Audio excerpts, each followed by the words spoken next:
SBC Media. Welcome to the iGaming Daily Podcast, analysing the news from the betting and gaming industry all over the globe, supported by Optimove, the #1 CRM marketing solution for the iGaming market. Western Europe has been dominating the discussion here at SBC Summit as the so-called Tier 1 markets tighten regulations, raise taxes and potentially open the door to the black market. So what's next for these markets and how are the leading lights in the industry reacting? Welcome back to iGaming Daily, supported by Optimove, the creator of positionless marketing and the #1 player engagement platform. I'm Charlie Horner, and I'm joined live at SBC Summit 2025 by my fellow iGaming Daily host, Fernando Noodt, and SBC's editor-at-large, Ted Menmuir. How you doing? Ted, Fernando, thanks for joining us. We're almost at the end. A big 3-day event. How's things? Are you surviving, Fer? Yeah, barely getting there, but thank God it's day 3. Looking forward to the Infinity Party tonight.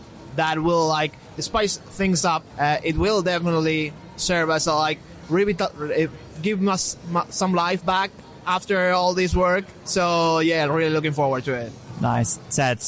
Nowhere near as cheery as Fernando. Let's just say to the audiences, I'm hanging tough. I'll be back, guys. I'll be back.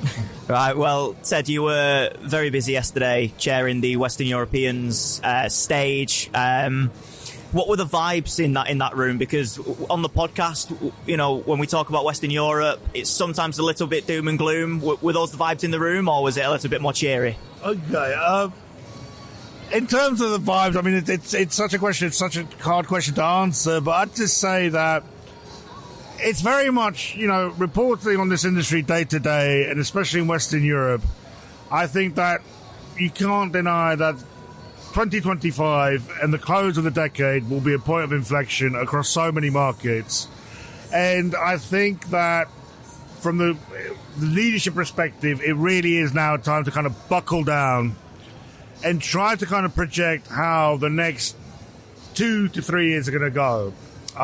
It's a period of revisions across, not one, but just multiple markets across Western Europe, and that's even now spreading into Latin America. Mm-hmm. I think what's being pitched is that, yes, this is a disruptive period, but it's something that the industry has to respond to. There were so many themes coming on, not only about growth, but about industry representation, its relationship with regulators, and its appeal to the public, and also where it's going to find its kind of new generation of customers. Mm-hmm. It's only 2025. Yeah, exactly. This storyline is going to roll on and on throughout the rest of the decade. But you mentioned that the industry's got to react. There's not many better people to have on a panel to discuss this than CEOs such as Vlad Kaltaniks, Matthias Vida, and Sam Sadie. How did those CEOs react to what's going on in Europe? Well, let me tell you about, again, the wider picture here is that actually what I got from the Western markets is that a lot of intrigue, yes, right? But even amongst leadership, there is such a difference of opinion about how to handle these headwinds. Is it just about cost controls? Do you have to kind of further boost investments? Can you just rely, what about doubling down on marketing, right? Is it a time to be aggressive? Is it a time to be defensive? There was also, and I wrote this about the blog, again, going back to the industry's representation of itself, there was actually a question I asked about the industry and its connection with the regulator, but also how it is represented by trade bodies. And there was a lot of conflicting opinion in that about the message in lieu of taxes and in lieu of compliance. Yeah, thanks for mentioning the live blog. We should give that a plug. I know the event will be over by the time that this comes out. But if you want to get a snapshot of what was happening at SBC Summit, check out SBC News, because we did run a live blog throughout the entire 3 days. Ted, you mentioned that this isn't just confined to Western Europe. We're seeing similar murmurs in Latin America as well. How do you assess what's going on in Europe compared to Latin America, where some of the markets might not be as mature, but there's still regulatory movements going on? Yeah, I think it's actually kind of strange, or some people might say it's the opposite of strange, that they can expect the regulators and the governments to make exactly the same mistakes as European markets have already made in the past. And that's I think what was common to all panels in the Latin American stage on day one. We already discussed this on the previous episode, but picking up where Ted left about the trade bodies that and their responsibility in the Mexico panel, I think there was a very important request by Aviv Sher, CEO of Codere. He asked Miguel Ángel Ochoa, the president of AIEJA, which is the trade body of Mexico, that help us to get a sound regulation, to get a proper regulatory framework for the Mexican gaming industry to develop and to be healthy. And of course, Mr. Ochoa, he said, of course I will, but we'll have to wait and see if he actually gets some work done. On February, he said, probably we will have news about regulation in Mexico. Actually, he said in February we will likely have a new regulation. And so in the build-up to February, I guess we will have some more news about it. We will, of course, as they come, we'll cover it on iGaming Daily, SBC Noticias, across all the SBC media network. But in the same panel, I think it was George Athanasopoulos, CEO of Novibet, that said we haven't learned anything. Like the government hasn't learned anything from Europe. We are seeing what they are doing in the Netherlands, which we will cover right after. And still, the government seems to try to be taking the same direction instead of like, hey, this didn't work in Europe. We need to stay away from this policy, stay away from this posture, and find a way, discuss with the trade bodies, with the companies and everyone involved, how we can develop a healthy industry to raise money, to protect players, and so that everybody wins. Mm-hmm. Ted, are you seeing Latin American operators and regulators falling into the same trap as Europe? Look, from what I've seen on the floor and on the panels, actually in previous conferences, not just SBC but in others, there's been kind of this narrative of who takes the play the blame game. And actually here, what I think was quite refreshing was actually quite inward-looking about the industry itself. This is a fast-growth industry. I don't think it had kind of many choices in how it has grown and how it's come into play. And I think now that we are entering under a period of reflection, especially by leadership, that really wants to answer the big questions of representation, consumer trust, of, why is it that we have a much tougher compliance than other kind of adult industries, right? Alcohol, even tobacco, soft drinks we were talking about the other day. And how do you reposition gaming? And I think that is kind of a narrative that is going to transcend for the next 5 years. Mm-hmm. Brilliant. Well, Ted, we'll take a short break and then we'll come back and continue the discussion. SBC Leaders connects the gambling industry's top-tier operators and associations to share the best ideas, collaborate on solving the biggest issues, and push innovation throughout the betting and gaming industry. If you're an operator and want to join the discussion, visit sbcleaders.com for more information. Welcome back to iGaming Daily, live from SBC Summit 2025. It's day 3. Spirits are still high, despite what Ted said earlier. Look, Ted, I'm being positive here. Positive vibes only. I want to talk about Italy and the Netherlands because they both had dedicated panels yesterday, and they're two markets in particular that have had regulatory evolution, whether for good or for bad. That's what we can discuss now. But what are the key challenges in those markets, and what did speakers have to say about them? There are good vibes in Italy. Mm-hmm. However, as one of the panelists said, I think Fabio from Stake, he said that, look, yes, we're going in the right directions, but there are still many scars from the past regimes and the bad decisions they've taken. And Italy was, in fact, the front runner for kind of the prohibition of advertising, which is still in place. And that's kind of a big hurdle that has to be taken away. Italy is now kind of pitching itself as Europe's best regulated, but also Europe's most competitive gambling marketplace. And I think it will get there. The exact opposite you can say about Holland. I know our audiences are well aware of what's going on in there, the ruptures. and then heading into a much more kind of cannibalistic taxation regime that's going to come into it. Deep concerns about the black market. There wasn't a lot to cheer on the Dutch panel. Again, I think now it's going back to that narrative of kind of transition and reform. And can that happen for Western markets in Europe? And the Netherlands will be kind of a litmus test for the industry. Mm-hmm.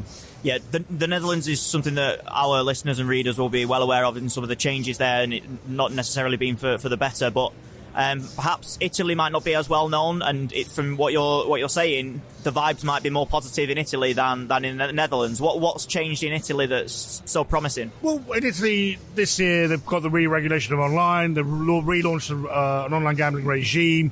It is quite stringent in its rulings. It's a high market regime, so it's €7 million €7 million per license, and it's kind of the big reset of Italian gambling, following year on year of government change, year on year of taxation increases, and it's now the reset of we're relaunching our online gambling marketplace.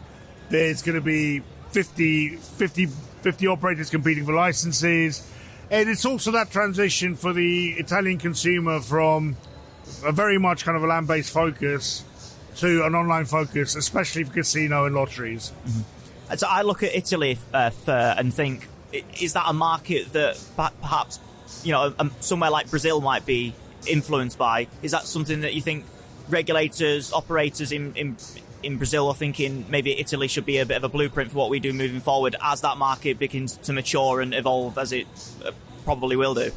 Yeah, I definitely think that Italy, Spain, Portugal can be like windows to the future in terms of assessing the Latin American markets, because, of course, there's a strong heritage from those countries in the Latin American countries. And so our way of processing information, our way of thinking is to some extent similar. Some may don't like this as much, like when people say this. Some people say, no, we're a different thing.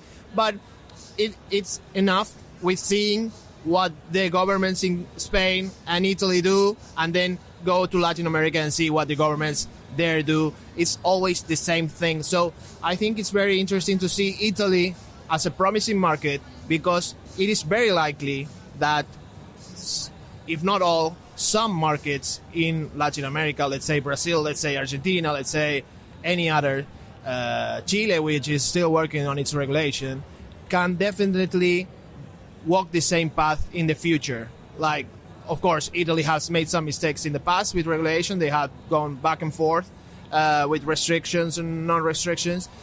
So that's definitely something that may spoil the future, as in terms of spoiler alerts, etc., for what's going on in Latin America. And one market that certainly won't be a blueprint for others, or the industry will hope that it's not a blueprint, is the Netherlands, Ted. How much are Dutch operators being hamstrung by the stringent regulations that are being brought in? And does what's happening in the Netherlands reflect any experiences in the wider global industry as well? Good question. Look, the general vibe is that the Netherlands, through its kind of year-on-year change to its regulatory regime, has now started to contract. The other thing is that what's very clear is that the channelization rate is dropping down to about 70%. Really big exposure there for the online casino encroachment. And I think overall there's also this kind of, it's been 5 very chaotic years for the Dutch market. And to me, not only talking to the sports books or the operators, but also the affiliates, there is a fatigue going on of like, what is the next curveball that's going to be thrown in there? The election's coming up in October. And really, can this framework finally be settled? Does anyone agree with the policies of how gambling is governed in the Netherlands? No. Fantastic. Well, we're coming towards the end. We've sort of dived into some pretty deep, heavy topics. Let's end it nice and relaxed. Do you guys have a favourite moment from the event so far? It could be in a panel, it could be on the show floor, it could be, it could be the football on Monday. Do you have a specific moment in mind? Fernando? No, I said it first, Ed. I said it first. I'm going to give a shout out to the Finnish panel. Very funny, very blunt, great quotes in there. And I hope it's one that we can actually publish live.